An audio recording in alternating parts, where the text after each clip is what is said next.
É até curioso pensar nisso, né? Porque eu tava até analisando alguns jogos mais antigos, né? Na Copa do Mundo de 70, você olhava a participação dos zagueiros no jogo, era muito mais pra tirar a bola do que pra criar jogadas, diferente de hoje. Você vê uma linha de, sabe aquele gráfico com linhas de passes dos jogadores por onde mais passava? A bola praticamente não passava dos zagueiros. Hoje, os jogadores que mais passam a bola, então o futebol ele vai vivendo por evoluções, tendências, né?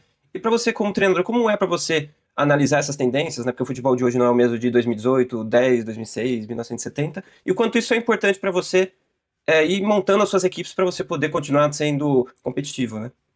Perfeito, Rodrigo. Assim, e essas tendências, elas também, elas formatam um atleta que a gente vai formar, né?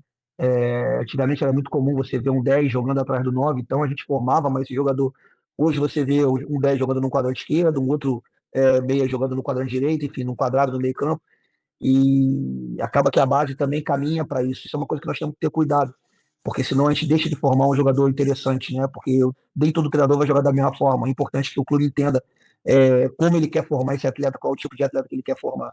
E você falou de tendência, é exatamente isso. Nós temos que entender quais são as tendências do mundo, porque são esses jogadores que vão ser vendidos e são esses jogos que você vai acabar usando mais vezes, né? A gente vê uma tendência muito forte da marcação individual hoje. A gente vê o mundo voltando a marcar como se marcava, como você falou, na maioria das vezes em 70, em 80, enfim. E hoje a gente vê isso voltando. A gente vê voltando, né, já no, não no presente, não tão presente, mas no passado muito distante, a gente vê um quadrado voltando no meio campo. Antigamente se jogava muito no quadrado, né, no 4-2 quadrado, no 4-4-2 losango. E hoje a gente vê essas tendências voltando. É claro que vem com estratégias diferentes, com informações diferentes, vem com uma mobilidade diferente, mas a gente vê as estruturas voltando.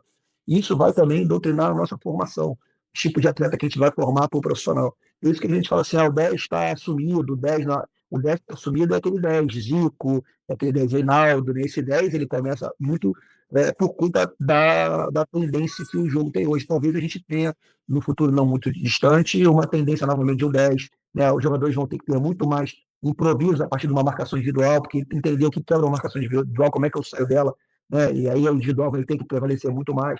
Enfim, você ficou muito feliz, eu também acredito nisso, e você tem que estar se atualizando e entendendo quais são as tendências e tentando mudá-las de acordo com aquilo que você tem e pode.